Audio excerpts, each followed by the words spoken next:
Yo, Steven Thanos, like that name. You won the giveaway from last week's video. Enjoy your trending comics list. What's good, comic fam? I'm your host, Comic Tom, and you're watching the video we make every week where we chat about the most trending comics in the comic book market. And I'm at the table with an Overstreet Price Guide advisor, Russ Bright, the comic sensei. How you feeling? I am fantastic. Hey, comic book fam, it is great to be here this week. Hit that subscribe button and slap that like button. You know we have a giveaway on deck, and I'm really ready to get into this list because we have something really important to discuss, some changes to the market. Number 10 on the list, we have TMNT Last Ronin, number 1, the New York ComicCon variant. Now, this is a Kevin Eastman variant, and the really interesting thing that Tom and I need to talk to you about is how the con season has been changed so much by moving everything online. That's right. We're seeing $140 average sales, $220 for a high raw sale. And this comic book has an interesting shelf life. And let's get into it. Traditionally, when the con season's going on, this is how it works for the particular exclusives the publishers release. The day of, typically Thursday or Friday, individuals line up, they get the comic, and they literally don't even wait till they get to their hotel rooms. They just take pictures of it and list it on eBay. Mm-hmm. They start selling immediately. Right. Oh, and you want to get them graded? Are you going to wait a couple months? No. CGC is traditionally on site, and within 3 days, you see 9.8s being listed and sold within 3 days. Let's walk them through what's going on now. So right now, what we're seeing is the website makes an announcement, ReadPop makes an announcement, and then Key Collector echoes that announcement. So if you want to get in on this quickly, you need to download Key Collector and use code TOM101 for a free week because the notification goes out on NewYorkComicCon.com or ReadPop.com and gets echoed almost immediately on Key Collector. Then people around the world buy this book and then start listing them for pre-sales on eBay. 6 to 8 weeks later, we start seeing those books trickle in, and not all of them are near mint, which is causing a lot of consternation, kind of like what happened with the ReadPop Spider-Man variant. So what would traditionally take over the course of 3 days, we're seeing a shelf life extended to not just 2 months, because now they're being shipped to Florida, taking another month or two to even hit the market as a 9.8. Pre-sales, all that are happening. If there's any movement in the market, like with The Last Ronin, well, it makes it a little unpredictable, which is why we're seeing this book hit an increase in copies sold of 310% in the last 7 days. People are getting their copies, and others are starting to submit their copies to Florida. So 1,400 of this book were made, which is a little bit higher than some of the other exclusives for the print run, but we know that since IDW had so many other issues with the main covers having to come out with a second print, the demand is high. Now, the demand was already high for a Kevin Eastman variant of this, but now that it's an exclusive for a con that sold out 2 months before the actual number 1 came out, it's just the perfect storm. At the list at number 9, remember January 11th, 2017. Tom, I think you're actually thinking about Guy Fawkes Day, which would be remember the 5th of November. I'm getting confused. I know there's so many days that you have to memorialize in a comic book, right? All right, we have V for Vendetta issue number 1 by Alan Moore. Vertigo, 1988. This 10-issue series is legendary. This 10-issue series sees an increase in copies sold every single year this time. And this is just a great moment to talk about like anniversary issues, because this is not just a momentous key for comics and mature comic storytelling. This is a book that has broken through the mainstream, not just with the help of the movies, but for how epic of a narrative this is. It is actually purchased more this time of year every year, and it's going for $25 averages, $120 for a CGC 9.8, and that's no surprise. And it happens every single year. Key Collector summarizes it very well by saying, Guy Fawkes Day is celebrated on November 5th in remembrance of the night in 1605 when Guy Fawkes and his co-conspirators failed to kick off a political religious revolution by blowing up the Houses of Parliament. That's right. This legendary comic book would break on the scene and lead to so many other great works from this writer, but it didn't actually start in 1988 with Vertigo, did it? No, it really, really didn't. If any of you are looking for some weird, oversized magazine from the UK, you should check out Warrior Magazine. That's right. In 1982, Alan Moore, aside from writing this entire story and having it released in Warrior Magazine, a British magazine, he also introduced Miracle Man in the same run. Right. This is a comic book that, in fine condition, because they're so unknown, will go for upwards of $250.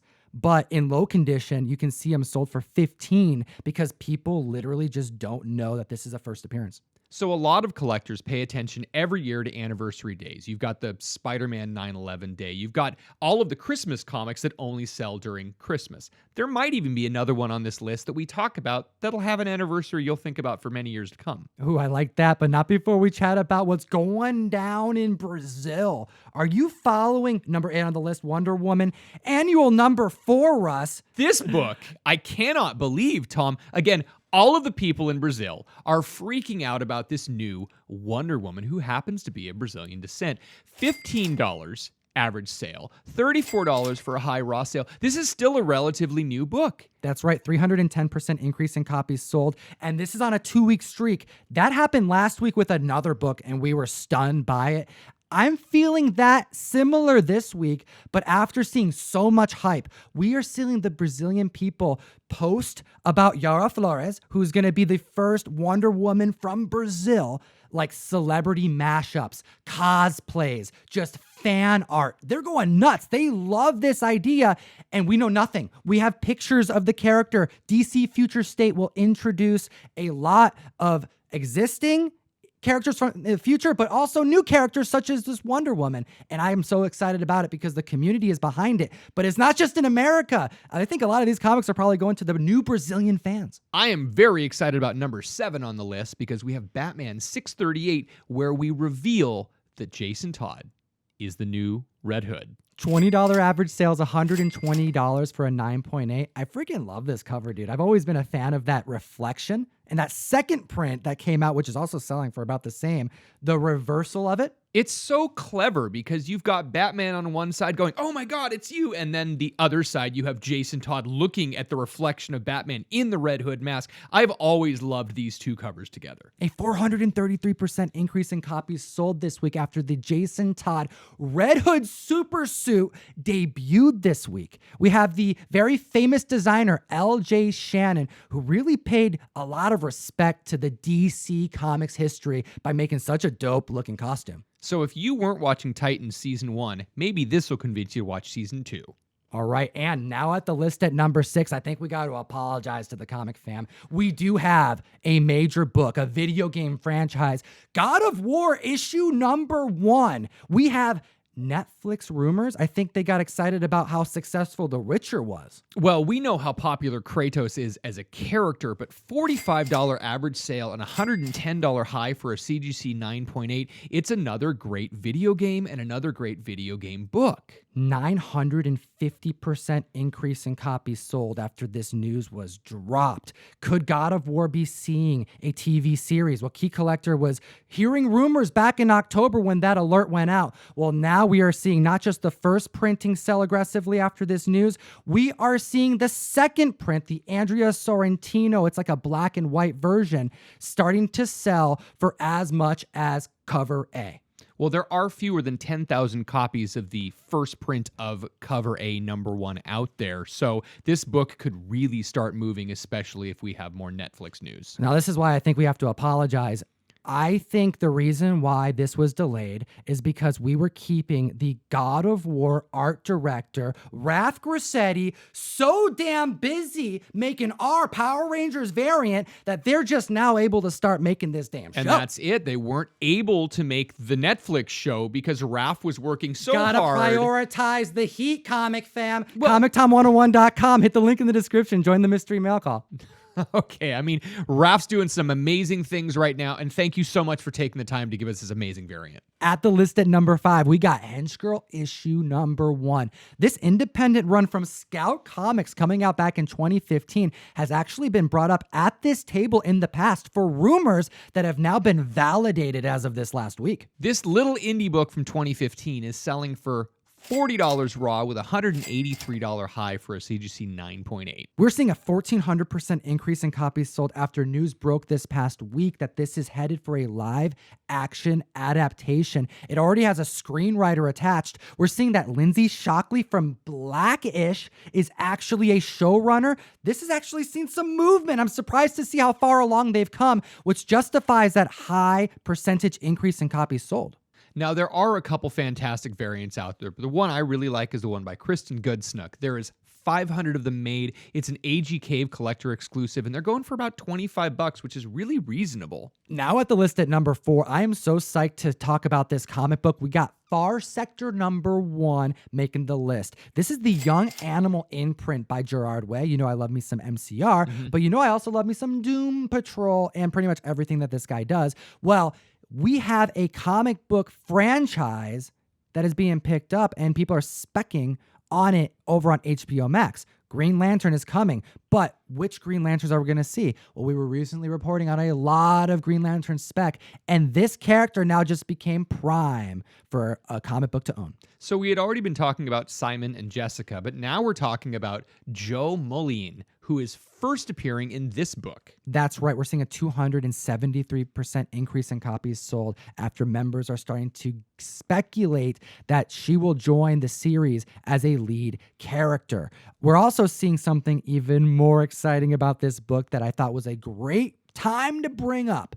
We're chatting about reprints. I want to bring up right here like the second printing and the disparaging prices that are out in the market for particular franchises. This book is a perfect storm. We are seeing a reprint of issue number 1, the second printing of this issue, that happens to only have a print count of about 2,000, go from $5 at the start of the month to $50 now. So we also see some attempts at selling them at $90 to $100 on eBay.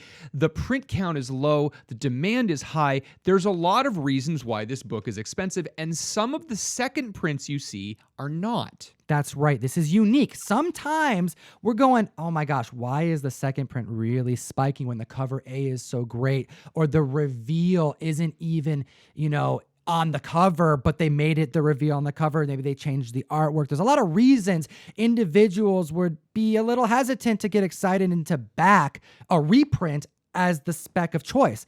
But with low options, now you're having to compete with other covers. And in this case, this reprint is more exciting than the cover B, and there was a fraction of them ordered. The reprint just became the key of choice for this character. Number 3 on the list, we have A-Force number 1. And this book is absolutely spiking and very well deserved because Letitia Wright, who plays Shuri in the Black Panther series, came out and actually spoke about the fact that an all-female Avengers team is only a matter of time. Well, A-Force number 1, this is the first team appearance of A-Force number 1, which is an all-female Avengers team. It's also the first appearance of Singularity. We are seeing average sales of $10 for a cover A and $100 for a CGC 9.8. What you have to keep in mind is that 2 days before Letitia came out and said this, a CGC 9.8 was selling for $50.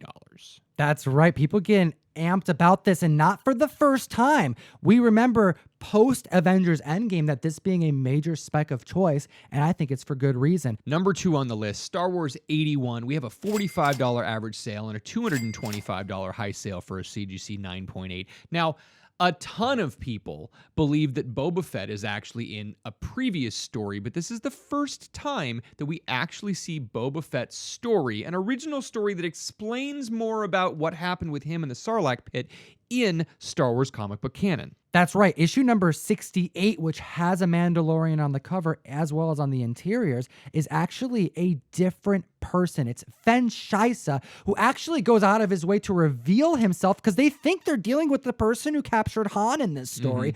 And then he actually explains that, no, I am not Boba Fett. And not only that, I was one of 3 that survived a Mandalorian massacre. There is one panel of a splash page where you see Boba Fett, but this is not an appearance within the comics that collectors are really after. It's not until issue 81 where you see what happens after he escapes the Sarlacc pit. And after episode 1 of The Mandalorian season 2, I think I know why this book is spiking. So the anticipation of season 2 of The Mandalorian has not disappointed. I was watching episode 1, loving every minute of it, and I get to the final bit, and oh my god, Tamora Morrison, the guy who played Jango Fett, they brought back to be Boba Fett. Dude, he's here. This is happening. The dude doesn't have hair, probably from the acidity from the Sarlacc. This is so exciting. And by the way, we mentioned that this is an underrated book. not for any of these reasons. No, and really, this is one of those things that if you look at the rest of the run, there are some amazing Howard Chaykin covers. Tom Palmer Sr. goes out of his way to do an incredible painted cover that almost looks like a movie poster. Now, Tom Palmer Sr. had done other issues, and he had inked issues in the Star Wars He run. inked like Avengers a bunch of different stuff. He had worked for Marvel and DC for many, many years, but this is really one of the most beautiful covers of this entire run, and the fact that it shows Boba Fett being slowly digested over 1,000 years in the belly of a Sarlacc pit. I mean, it's really, really an important issue that is just underrated. And now we're at the list at number 1. Comic Fam, hit the subscribe button, slap the like button. Let me know what you think about this list, and I'll enter you to win not just the Virgin copy, but the trade dress copy of the Dune House of Atreides number 1 Ben Templesmith exclusive. And dude, number 1 on the list came, and we knew it would be hot, but I don't think anyone was expecting it to be on fire. Number 1 on the list, the crossover number 1, Secret Variant. This right here is a picture that is similarly found on the crossover 1 standard cover A copy, but the boy in the picture is reading the variant cover version of crossover number 1 with the main character's face on it. So we were not expecting this. And I think this dude has done some secret variants before, like Venom number 7, that Dylan Brock secret variant. I mean, Donny Cates is no stranger to doing secret variants. No one was expecting this. We had 190 copies of crossover number 1 purchased by customers at our shop. That is a massive, massive book. And by the time everyone was like, hey, secret variant, I'm like, they're already in boxes. Someone already got them, and we're not going back to find who got them. That's how you do it right, man. $35 average sales, $50 high sales, and they're being listed for $80 and more. Wow. This comic book is freaking awesome. I'm digging it. I think this may be one of the bigger independent comics of the year because of the hype being real, but the story being super interesting. This is intriguing. Superheroes crossing over to our reality. What takes place is kind of a retelling of comic book history. You got to get to the end of this comic book. You're going to be surprised. And if there is one thing that I really want to like hone in on, except for the fact that this is a 1 in 10. So although people are getting really hyped about it, there are a lot of them that exist because a lot of people bought it. We were kind of chatting about a possible multi-publisher event that could be taking place. We don't know.